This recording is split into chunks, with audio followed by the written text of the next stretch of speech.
أشهد أن لا إله إلا الله وحده لا شريك له وأشهد أن سيدنا محمدا عبده ورسوله لا نبي بعده. اللهم صل على سيدنا محمد النبي الأمي وعلى آله وصحبه وبارك وسلم. قال الله تعالى في القرآن العظيم وهو أصدق القائلين: أعوذ بالله من الشيطان الرجيم. يا أيها الذين آمنوا اتقوا الله حق تقاته ولا تموتن إلا وأنتم مسلمون. وقال تعالى في آية أخرى: يا أيها الذين آمنوا اتقوا الله وقولوا قولا سديدا يصلح لكم أعمالكم ويغفر لكم ذنوبكم ومن يطع الله ورسوله فقد فاز فوزا عظيما. عباد الله، أوصيكم ونفسي بتقوى الله وطاعته فقد فاز المتقون. Hadirin jamaah Jumat yang dimuliakan Allah Subhanahu wa taala.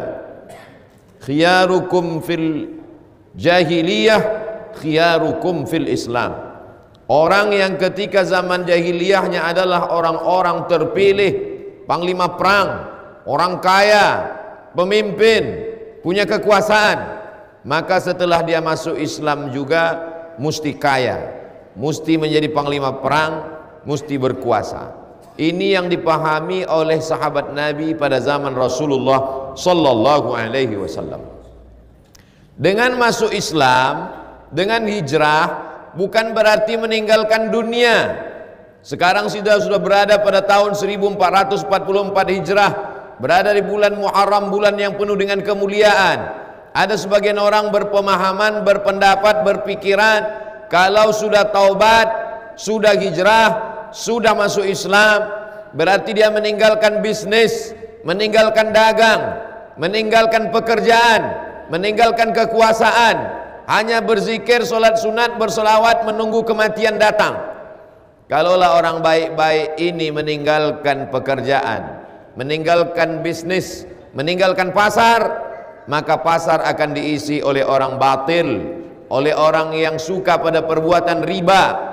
Khiyarukum fil jahiliyah, khiyarukum fil Islam.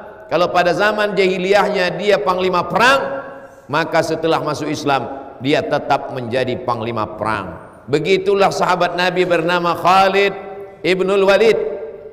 Ketika pasukan Nabi sallallahu alaihi wasallam berperang melawan kafir musyrik, Nabi berpesan, kalian nanti akan melihat aku berperang. Maka 70 pemanah yang sudah disusun di atas Jabal Rumat jangan turun ke bawah. Andai pasukan Nabi menang, kalian jangan turun. Andai pasukan Nabi kalah pun juga kalian jangan turun ke bawah.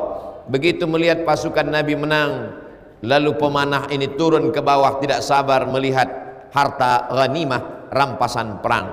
Melihat pasukan Nabi turun, maka Khalid bin Walid yang ketika itu belum masuk Islam, menjadi panglima perang kafir musyrik, berputar mengelilingi Jabal Rumat, menyerang dari belakang. Itulah kekalahan pasukan Nabi pada perang Uhud tahun ketiga hijrah Nabi Muhammad sallallahu alaihi wasallam ke kota Al-Madinah Al-Munawwarah. Khalid bin Walid, panglima perangnya kafir musyrik, bahkan pernah mengalahkan pasukan Nabi Muhammad pada tahun ketiga hijrah.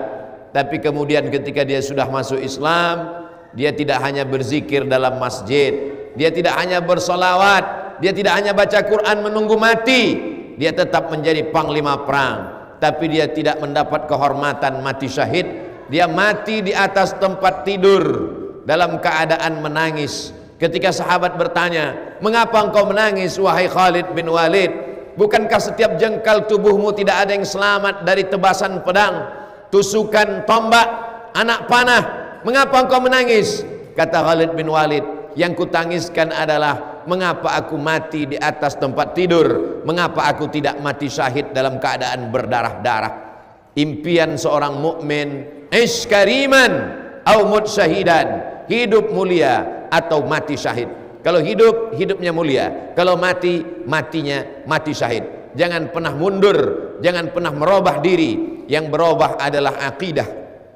Yang sebelumnya menyembah Lata, menyembah Uzza, menyembah batu dan berhala, berubah menjadi menyembah Allah, la ilaha illallah Muhammadur Rasulullah. Begitulah sahabat Nabi dulu. Bagaimana dengan seorang yang pernah membunuh Hamzah bin Abdul Muttalib? Dia adalah hamba berkulit hitam bernama Wahsy.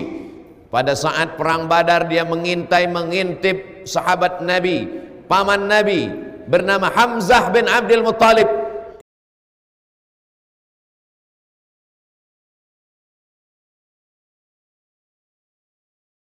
Karena dia dijanjikan oleh tuannya, kalau berhasil membunuh Hamzah, maka dia akan dibebaskan. Maka dia bercerita, aku tombakkan ujung tombakku, aku tusukkan ke dalam tulang belakang Hamzah. Lalu kemudian dia menggunting hidung Hamzah, dia memotong telinga Hamzah, dijadikan sebagai rantai liontin. Mereka mengejek singa Allah Subhanahu wa ta'ala. Mereka mengejek sahabat Nabi yang sekaligus paman Nabi Muhammad sallallahu alaihi wasallam. Hari berganti, musim berubah. Pada saat pembebasan kota Makkah Al-Mukarramah tahun ke-8 Hijrah, datanglah Nabi Muhammad sallallahu alaihi wasallam membawa 10.000 pasukan dipimpin oleh panglima perang bernama Sa'ad bin Ubadah. Sa'ad bin Ubadah berkata, "Hadza yaumul malhamah." Ini hari balas dendam. Dulu mereka menggunting telinga Hamzah, dulu mereka memotong hidung Hamzah. Hari ini kita pun akan menggunting dan memotong telinga mereka. Kafir musyrik Makkah, 10.000 pasukan sudah siap. Saat itu apa kata Nabi sallallahu alaihi wasallam? Hadza yaumul marhamah. Ini hari berkasih sayang. Ini hari berkasih sayang. Ini hari memaafkan. Nabi tidak ada memotong satupun telinga orang Makkah. Nabi tidak ada menggunting satupun hidung orang Makkah. Qumu maghfuran lakum. Kalian semuanya diampunkan dengan kasih sayang Sayyidina wa Maulana Muhammad sallallahu alaihi wasallam. Wahsy yang pernah membunuh paman Nabi, Wahsy yang menggunting telinga paman Nabi, lari ketakutan ke Taif. Setelah dia dengar pasukan Nabi sudah pulang ke kota Al-Madinah Al-Munawwarah, lalu kemudian Wahsy datang pulang ke kota Makkah. Dia lihat tidak ada satupun telinga yang digunting, tidak ada satupun yang dibunuh oleh Nabi Muhammad sallallahu alaihi wasallam. Lalu kemudian Wahsy bersegera mengejar Nabi Muhammad ke kota Al-Madinah Al-Munawwarah. Sampai di kota Al-Madinah Al-Munawwarah, dia berjumpa dengan Nabi. Dia ketakutan. Dia pikir Nabi akan memancung kepalanya. Dia pikir Nabi akan menggunting telinganya. Dia pikir Nabi akan merobek jantungnya, sebagaimana mereka memutilasi Hamzah bin Abdul Muttalib, Sayyidus Syuhada, pemimpin antara orang mati syahid. Tapi ternyata itu tidak terjadi. Anta Wahsy, engkaukah Wahsy? Betul, akulah Wahsy. Qatalta Hamzah, kau yang sudah membunuh Hamzah. Betul ya Rasulullah, aku yang sudah membunuh Hamzah. Nabi menepuk dada Wahsy. Wahsy mendapatkan hidayah. Dia masuk Islam, bersyahadat, asyhadu an la ilaha illallah wa asyhadu anna Muhammadar Rasulullah. Setelah itu Wahsy pulang. Dia tidak menjadi orang penakut, dia tidak menjadi orang pengecut. Dia tidak hanya berzikir baca Quran menunggu kematian datang. Dia tetap garang. Hanya saja sebelum masuk Islam garangnya kepada orang Islam. Setelah masuk Islam dia garang kepada orang kafir musyrik. Dia garang kepada kafir Quraisy musyrik. Lalu kemudian ketika terjadi peristiwa saat muncul seorang nabi palsu bernama Musailamah, nama kampungnya Yamamah, Al-Kadzdzab, pendusta pembohong. Disitulah dia ingin membersihkan tangannya. Walaupun dia sudah Islam, tapi setiap kali melihat tangannya, dia lihat tangannya berlumuran darah. Tangannya sudah menikam Hamzah, tangannya pernah menggunting telinga Hamzah, tangannya pernah memotong hidung Hamzah. Tak termaafkan dosanya. Disitulah dia sadar satu-satunya jalan untuk membersihkan tangannya adalah dengan membunuh nabi palsu bernama Musailamah Al-Kadzdzab. Apa yang terjadi? Musailamah sang nabi palsu mati di tangan Wahsy. Taubat tidak cukup hanya dengan astaghfirullah. Masuk Islam tidak cukup hanya sekedar asyhadu an la ilaha illallah.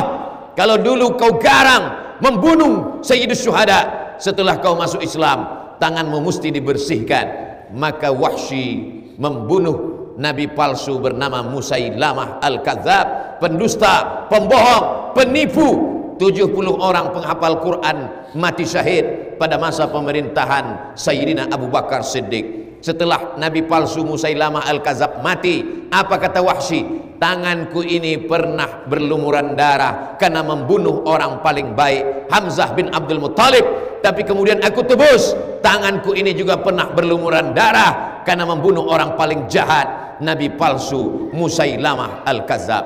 Kalau sebelum taubat berbuat zina, makan haram, maka setelah hijrah, setelah taubat, setelah masuk Islam, jangan tinggalkan bisnis, jangan tinggalkan kekuasaan, jangan tinggalkan kehebatan, jangan tinggalkan semua yang baik, tapi tinggalkan perbuatan jahat.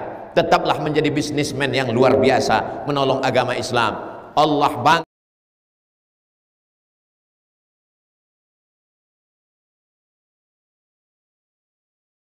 bangga melihat orang-orang yang menolong agamanya. Makanya Nabi pernah berdoa, Allahumma a'izzal Islam bi Umarain. Ya Allah, kuatkan Islam ini dengan dua orang Umar. Waktu itu di kota Makkah ada dua orang Umar yang hebat. Yang pertama Umar bin Khattab, juara bertahan gulat.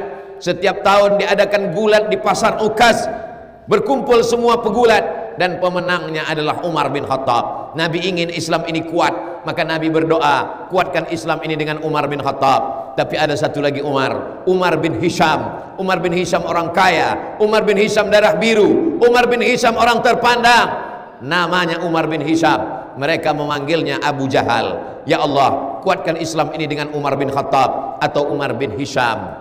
Apa yang terjadi? Allah memilih Umar bin Khattab. Umar bin Khattab memilih hidayah Islam. Umar bin Khattab masuk Islam. Sebelum Umar bin Khattab masuk Islam, tak ada orang yang berani baca Quran dengan suara keras. Tapi setelah Umar bin Khattab masuk Islam, semuanya tunduk, semuanya patuh. Orang-orang kafir musyrik menjadi segan karena dia masuk Islam. Begitu jugalah hendaknya ketika orang yang dulu tidak peduli pada Islam, memusuhi Islam, setelah masuk Islam, setelah bertaubat, setelah berhijrah, peduli kepada Islam. Preman-preman yang dulu disegani sebelum masuk Islam, sebelum taubat, setelah bertaubat, maka dia peduli kepada masjid, peduli kepada Islam, sehingga orang segan. Allahumma a'izzal Islam, tolong agama Islam ini ya Allah, bi Umarain, dengan dua Umar, Umar bin Khattab atau Umar bin Hisham. Begitulah Allah subhanahu wa ta'ala memuliakan. Jangan hinakan diri dengan menghinakan Islam, jangan jatuhkan diri dengan menjatuhkan Islam. Intan surullah, kalau kau tolong agama Allah, yansurkum, Allah akan menolong kamu. Tolong Islam dengan kekuasaan.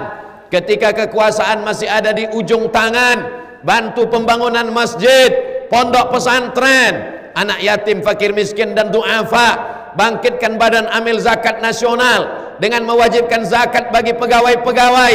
Ketika masih ada harta di ujung tangan, pakai menolong agama Allah. Ketika nafas sudah terhenti, detak jantung tak lagi bergerak, tangan tak lagi bisa menghayun, kaki tak bisa melangkah, saat itu hanya mampu berkata inna lillah wa inna ilaihi raji'un. Tak ada yang bisa dipakai untuk menolong agama Allah. Saat itu penyesalan. Apa kata mereka? Rabbana abasarna, mata kami sudah melihat azab, wa sami'na, telinga kami sudah mendengar azab, farji'na, balikkan lagi kami ke dunia ya Allah. Inna muqinun na'mal salihah, kami ingin beramal soleh. Tapi ketika itu penyesalan tak lagi bermakna. Ketika masih sehat, tolonglah agama Allah. Ketika masih ada harta, tolonglah agama Allah.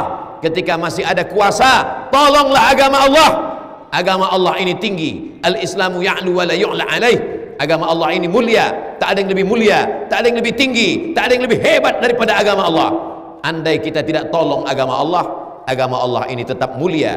Berapa banyak penguasa-penguasa yang hebat tak mau menolong agama Allah, dia mati dimakan cacing tanah. Berapa banyak orang-orang kaya yang dulu luas kebunnya, besar rumahnya, hebat kekuasaannya, tidak dia pakai menolong agama Allah, agama Allah tetap mulia. Dia mati masuk ke lubang tanah hanya sebagai santapan cacing tanah. Ketika masih hidup di atas dunia, kesempatan untuk beramal soleh. Adapun dosa-dosa di masa yang lalu, Nabi Adam Sayyidul Kaunain, Nabi Adam Sayyidul Bashar, meminta ampun kepada Allah. Rabbana zalamna anfusana wa illam taghfir lana wa tarhamna lanakunanna minal khasirin. Kononlah lagi kita manusia biasa yang tak pernah lepas dari silap, salah dan dosa. Minta ampun kepada Allah, bukan hanya sekedar beristighfar. Minta ampun kepada Allah, bukan hanya sekedar membaca Quran. Minta ampun kepada Allah, bukan hanya sekedar solat sunat. Minta ampun kepada Allah. Wa atsbi'is sayyi'atal hasanata tamhuha. Kalau sebelum Islam jahat dengan kekuasaan, setelah Islam tolong agama Allah dengan kekuasaan. Kalau sebelum Islam jahat dengan harta, setelah masuk Islam tolong agama Allah dengan harta. Kalau sebelum Islam jahat dengan suara, setelah masuk Islam tolong agama Allah dengan suara. Begitulah taubatnya orang-orang yang baik, begitulah taubatnya orang-orang yang soleh. Bukan hanya meninggalkan dunia. Dunia ini jangan ditinggalkan. Kalau dunia ditinggalkan,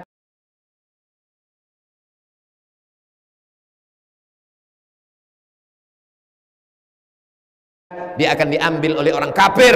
Kalau dunia ini ditinggalkan, dunia ini akan diambil oleh orang munafik. Kalau dunia ini ditinggalkan, dia akan diambil oleh orang zalim. Dunia ini mesti direbut sebagaimana Sayyidina wa Maulana Muhammad sallallahu alaihi wasallam merebut. Dunia ini mesti direbut sebagaimana Abu Bakar Siddiq merebutnya dari Musailamah Al-Kadzab, sebagaimana Umar bin Khattab merebutnya dari penguasa Persia, penguasa Romawi, sebagaimana Sayyidina wa Maulana Muhammad sallallahu alaihi wasallam, Sayyidul Awwalina wa Awwal Akhirin, Sayyidul Kaulaini, Sayyidul Kautsaini, Sayyidul Kaunaini Ats-Tsaqalain, berhasil merebut karena pertolongan Allah Subhanahu wa taala.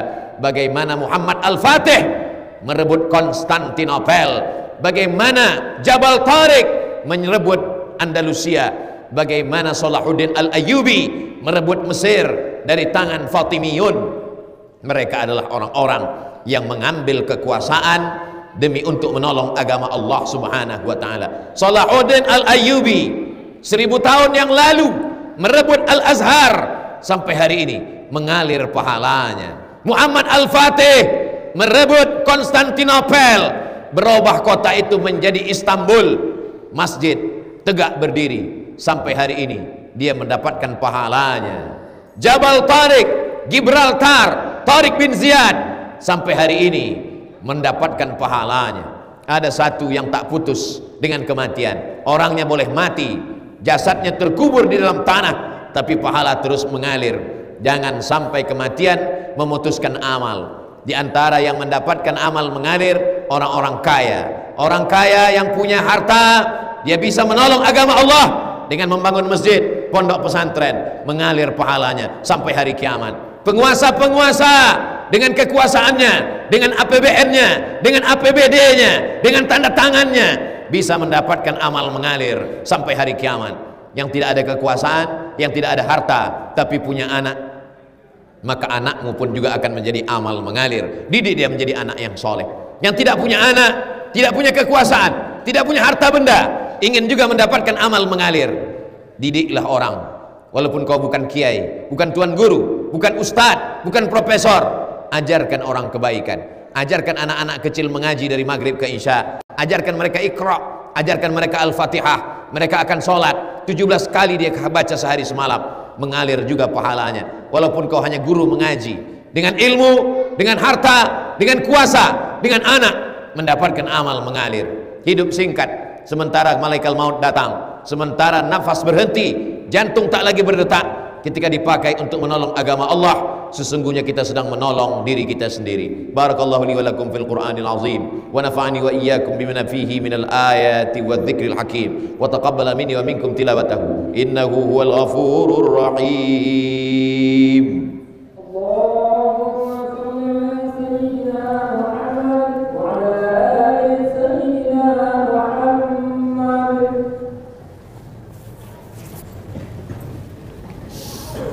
Alhamdulillahilladzi bi ni'matihi tatimmus shalihat, wassalatu wassalamu ala sayyidis sadat wa ala alihi wa ashabihi ahlil fadaili wal karamat.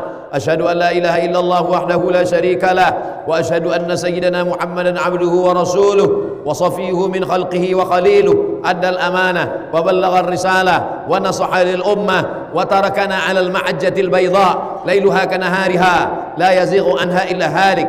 Allahumma salli ala sayyidina wa habibina wa syafi'ina wa zukhrina wa qurrati a'yunina محمد النبي الأمي وعلى آله وصحبه وبارك وسلم. قال الله تبارك وتعالى في القرآن العظيم وهو أصدق القائلين: أعوذ بالله من الشيطان الرجيم، إن الله وملائكته يصلون على النبي يا أيها الذين آمنوا صلوا عليه وسلموا تسليما. اللهم اغفر للمسلمين والمسلمات والمؤمنين والمؤمنات الأحياء منهم والأموات برحمتك يا أرحم الراحمين. اللهم أعز الإسلام والمسلمين واخذل الكفرة والمشركين ودمر أعداءك أعداء الدين. اللهم شتت شملهم وفرق جمعهم واجعل كيدهم في نحورهم. اللهم انصر إخواننا المجاهدين المستضعفين في فلسطين وفي روهينيا وفي الهند وفي كل مكان من مشارق الأرض إلى مغاربها. عباد الله، أوصيكم ونفسي بتقوى الله وطاعته فقد فاز المتقون. إن الله يأمر بالعدل والإحسان وإيتاء ذي القربى وينهى عن الفحشاء والمنكر والبغي يعظكم لعلكم تذكرون. فاذكروا الله العظيم يذكركم واسألوه من فضله يعطيكم ولذكر الله أكبر والله يعلم ما تصنعون. أقم الصلاة.